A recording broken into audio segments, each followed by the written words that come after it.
Hi, my name is Holly Allen, and today we are making elk tenderloin.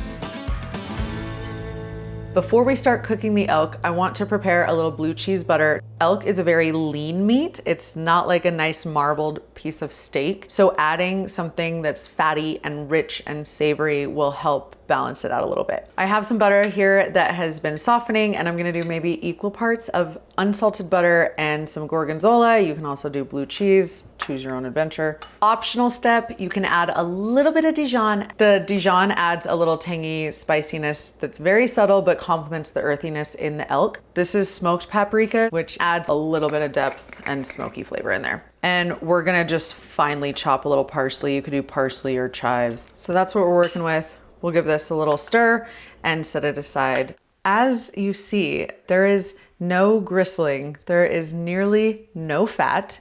It is just a piece of muscle. Elk, if you've ever seen one running through the wilderness, they are very athletic animals. It's a lot more nutritional. It is very lean. It's very, very healthy, but it's not gonna be a thick, juicy, meaty, greasy piece of beef. And it's a little more gamey, which if you haven't experienced it, gamey is a hard word to describe, but it almost tastes like the forest that the elk live in.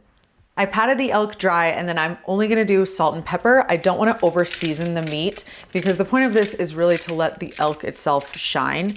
I'm gonna use avocado oil, and I'm going to be liberal with this because I want a good sear, but I don't want it to stick to the pan. I'm using ceramic. Typically, I would say stainless steel or cast iron would be better for that nice crusty sear. I'm gonna use ceramic today, so don't hate me. I want to get as much of a crusty sear as possible, so I'm gonna leave this for a couple minutes is all. It's really not very long. Once I flip it, I'm gonna add a little butter, as well as some crushed garlic clove, a little bit of thyme and rosemary, and we'll baste it with that as we go. In my eye. Oh. I'm aiming for about 125 degrees before I take it off, and we're gonna let this rest, and it will continue to cook a little bit internally.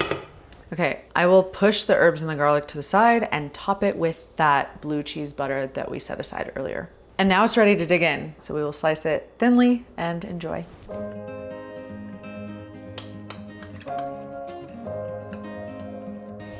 Perfectly medium rare.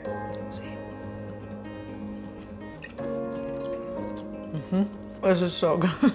The blue cheese butter, oh my God. Basting with the herbs in the pan really brings out the gaminess of the elk. It's very earthy and savory, and it complements it beautifully. And the butter and the blue cheese add a fat element that it's lacking, and oh my gosh, it's perfect. This is how we eat in Wyoming. It just feels like a family tradition. Am I allowed to have another bite? Yum.